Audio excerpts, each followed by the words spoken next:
started necessarily by themselves, even though there are some that did, I did, with nothing, no, not one dime.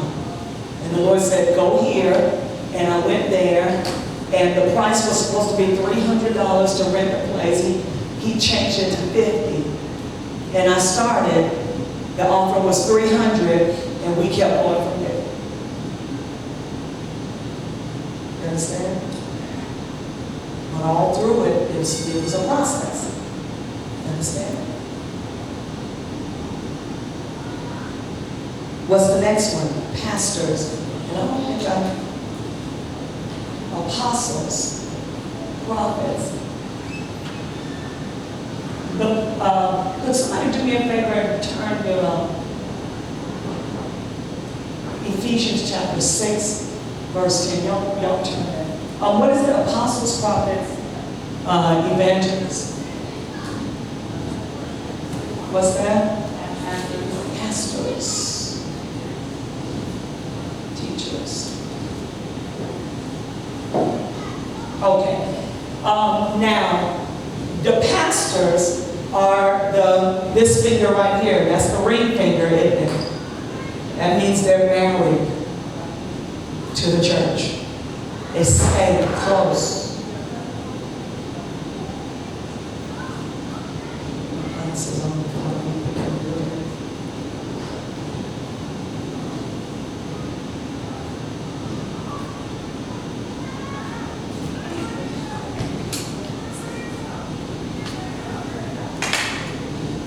Excuse me, could y'all lower it just a little bit? I'm literally in the middle of the class.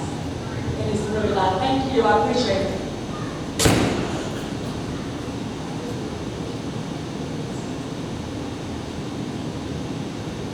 Okay, let's get this down. All right. Pastors are married to the church. They don't run around all over the world talking about they pastoring when God called them to the nations. No. If He calls you to the nations, then you're going to have to back up or have a council of elders that pastor the flock. I believe in the plurality of elders, meaning I believe that there are pastors, an elder, pastor, same thing. But the pastor, the elders, more so sometimes, depending on what denomination you're in, are in a supporting role of the lead. They are the ones that are the extension of the pastor, where they go to the hospitals, this, that, and the other. The people understand that that's who they go to. But then by that time, the pastor is more the lead pastor. It's kind of functioning apostolic or evangelist, and eventually they have to pull themselves out. Does that make sense to everybody? Because the pastor is married.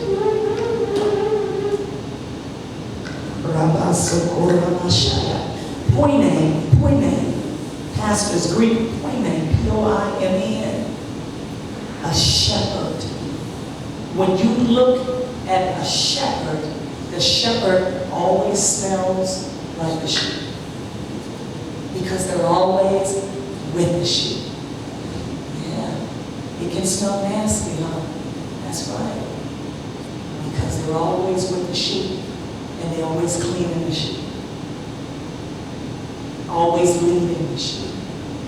And some people are content that way. It's okay. That's fine. How in the world are the others going to function if everybody's running around the world?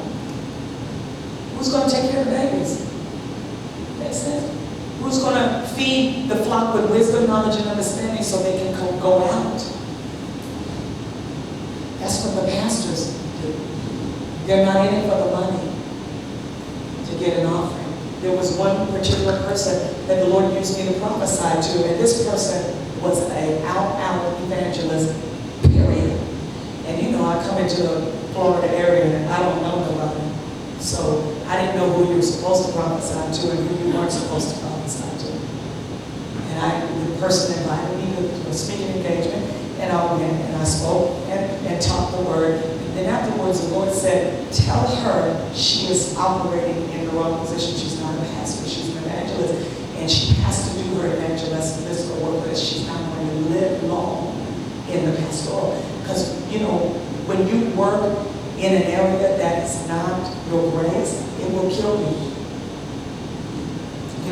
grace for it. So the things that come upon you, you're not able to deal with like somebody who is called to it. And when I grabbed her hand and I started just saying what the Lord said, and boy, when I tell you hard as a rock, they were like, what is she trying to tell me? And I was just saying, Lord, and eventually she just went down. And you know what happened? The Lord had me to go to her son and say, you are the pastor. You know she didn't leave the ministry. You know she died. You know who the pastor is now? I don't know you. And I mean, when I tell you powerful, I mean, I'm thinking about it. When I tell you powerful, it's like I almost wish I had her here today so she could teach you about evangelism. So she could giftings that snuffed out by the enemy because of our disobedience. You only live as long as you function in your grace. Do you know that? Pastor, the herdsman, the overseer of the church, the one who tends the flock and guides the flock. What's the difference between tending and guiding? Tending and guiding. Tell me what the difference is.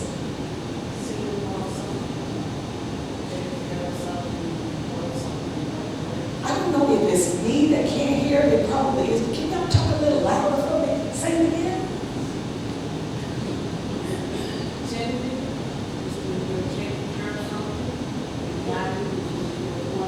Right. Tending is you're taking out all the weeds. You're taking out the ticks that got on them. Cleaning them up. You're there in the snot with them when they cry. I'm just not into the snot nowadays. Except at home.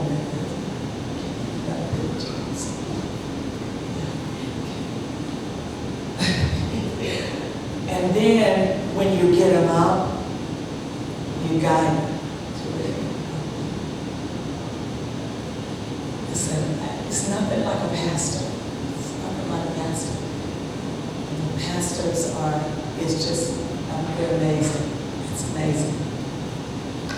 I think that's the hardest job. To me, that's my own opinion. Because you have to give so much of yourself. All right, so that's the ring finger. They counsel. They feed. I know it's time. It's always time to feed. But you know you ain't gonna stop me until I do the teachers. So,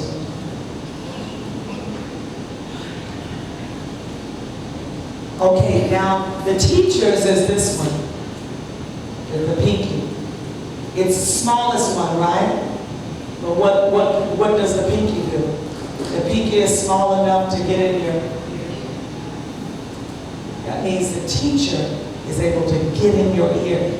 Oh my God, they're able to take something that seems so complicated in the word and break it down to where you can spoon feed a baby. And it's just so, I could sit and listen to a teacher all day long. Oh my God, oh my goodness, a teacher.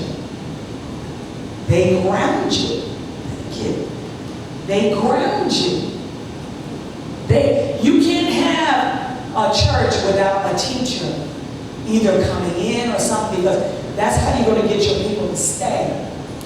They need grounding. They need the doctrinal word of God so that it can get in their ear, deep down in their spirit, so they don't run. They stay. Okay? What are they? They are an instructor. They impart, this is key, systematic knowledge. Most of the time they're doing a series for like a year.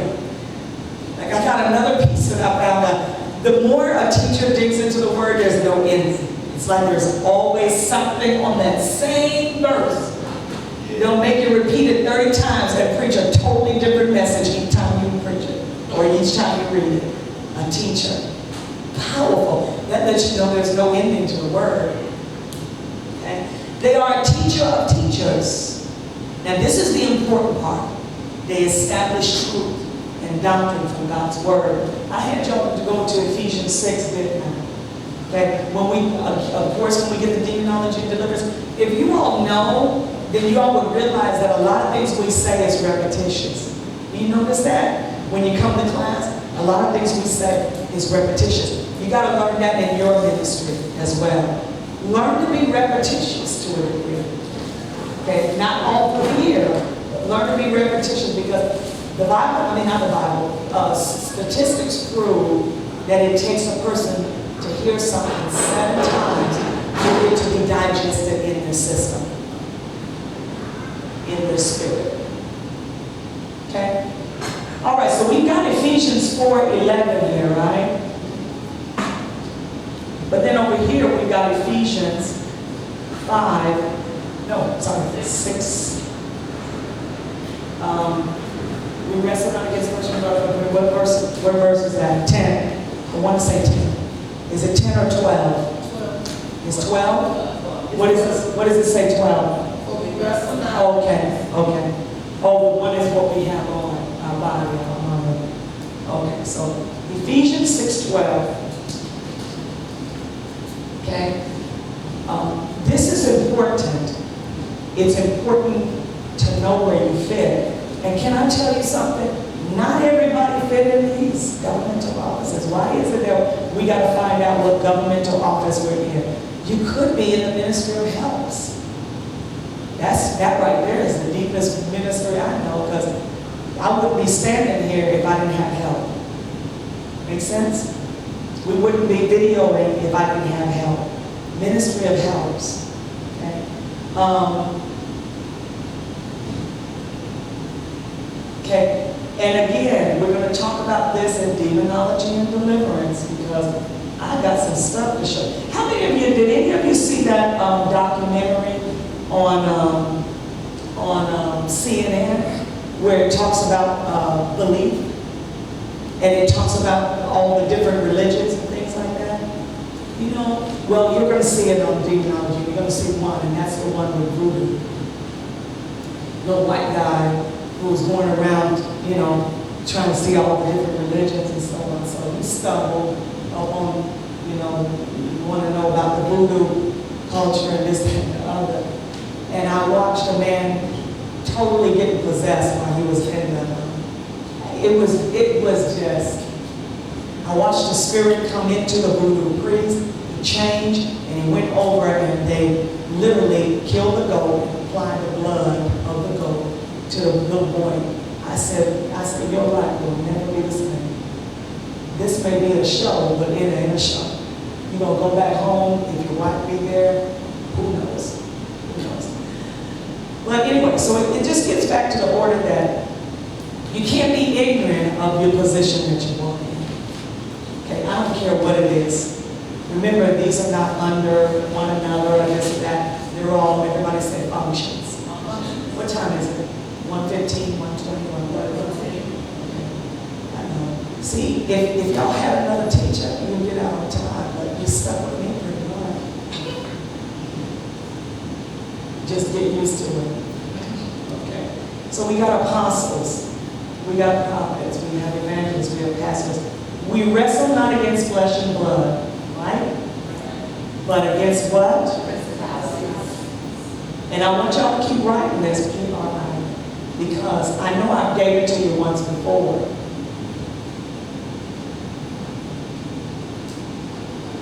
I wonder why apostles are game changers. Why are they ones that hew out stuff? Okay? Why do they have a unique relationship where God has to deal with them in certain ways? Because they're dealing with nations, principalities, or A-R-C-H-E, you don't have to write that down, but I'm just letting you know, R-K means that which goes before. It means that which is the head, okay? And you all know there's only one devil and many demons, right? And they all Principalities are those spirits that are directly under the command of Satan himself. They don't deal with little stuff like sowing division in a church. They deal with genocide of nations. They kill millions of people or thousands of people at the same time. Like Hitler, he was carrying a principality. See? So when you're dealing with this, you gotta have somebody that takes nothing and make it into something. Because the direct correlation between apostles are principalities. Okay? Okay, then you got powers. Okay? And we're going to go into this later in more detail, but when you talk about powers, they respond or they take their orders from principalities, who takes their orders from Satan himself, right? But powers have a different function, and they're regimented. Everybody knows what they're supposed to do. They're not like church people that get out of order and try to act like they're the pastor. They know what they function in, and they know what they cannot do. They know they can't come against a principality because they're working against themselves. Why is it the church is the only place we don't understand it? We don't know order. Okay? If you get a principality that can function in order with the powers, you can destroy a whole nation. Why do you think Haiti is the way it is? Haiti made an allegiance with the devil because they were under persecution. And in order for them to be free, they made an alliance with the enemy that made them free. That's why sin is a very scary thing. Because once you start dabbling in sin, the scary part about sin is that you feel like you're powerful. Because it doesn't look like your anointing has wavered. It doesn't look like you have changed. And it sneaks up on you and it brings you down. It'll take a day to bring you down, but you've been going down all this time. It's very sneaky, yes. First page about powers. Powers deals with structures. Well, the first thing I said about it is that they submit to principalities. They do not go outside of their lane. Okay? And we'll talk about this more later because Sybil was giving me the email. But, and I'm not scared of her either, just to let y'all know. I'm the one in charge. That's right. Powers deals, hear me, with structures. Powers are specific in their responsibility, their function, just like prophets are. Remember how prophets guide? Because in the prophets guiding, they're fixing the structure. Y'all hear what I'm saying? That's why apostles need, because apostles are more visionaries. Prophets deal with structures. So there is the counterfeit side that deals with it too. Okay? When I say structure, what you all see here, the walls, you see the walls? This is really not the building. What's behind the wall is the building. Do you understand? What your church is made of is the building, not the church itself. It's the structure. There are some churches, supposed churches, that have been built on a structure of a split. The powers are there. Did y'all hear what I'm saying? The powers are there because they have a foothold in the foundation. Okay? This wall is not holding up this building. It's really the 2x4s behind it that's holding up this building. That's powers. They infect the leadership personal life. And when they infect that, then they now give way to the principalities to bring them down. Do you understand? Everybody's got their position. We'll talk about it later, but the powers deal with things like marriage, deals with church government, what it was built on, and how it's framed. It deals with governmental order, things like that. Not even in the church, civil order, like running a red light, you get stopped by the police. Blah, blah, blah. It deals with structure, how things are formed. Did I lose anybody? Okay. So everything has its place. And what they do, like when you get down here, they deal with the bottom so they can work their way up to the top. Or they'll deal with the top so they can work their way down to the bottom. And they all relate to each other. And once now they get you at a certain level, they pass you off.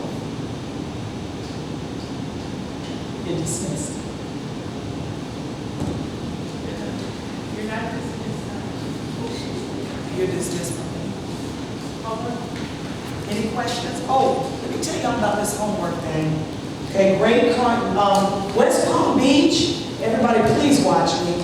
West Palm Beach, y'all in trouble. You did what?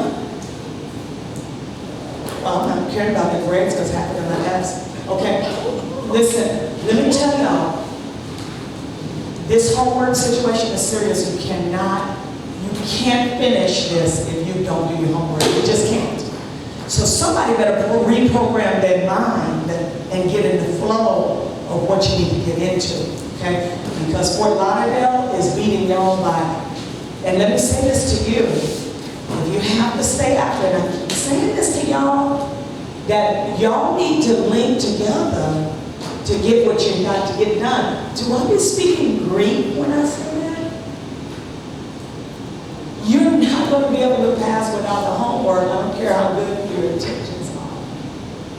I don't need to see the grades. All I heard was West Palm Beach hardly has no homework, and Fort Lauderdale has all this. I mean, what is this? Is someone scared? What is going on? You can't tell me, don't be telling me about busy, because I'm busy too. I'm more busy, I promise you, I'm more busy than all of y'all put together. But in the process of things, I've learned how to balance my schedule, and I will pick up the phone from you if you call me, and you won't hear me say, because I got a lot of stuff going on. But I know how to balance. This is your moment to learn how to balance. So this week, because you're going to get a warning letter eventually, this week, and I don't want you to waste your money and you not do what you're supposed to do. So if you got a problem and you don't know how to fix the problem, somebody better reach out to this one here, and you can reach out to Sister Priscilla, because contrary to other beliefs, she's on time with hers. Okay, yeah, she works on it, she may have more time than we. But if you need somebody to help you get a grip on how to start, somebody, can you stand up? Somebody better talk to her. Okay, you're your own worst enemy. You're the one failing yourself. Have I seen the grades? No, but I'm going to look at them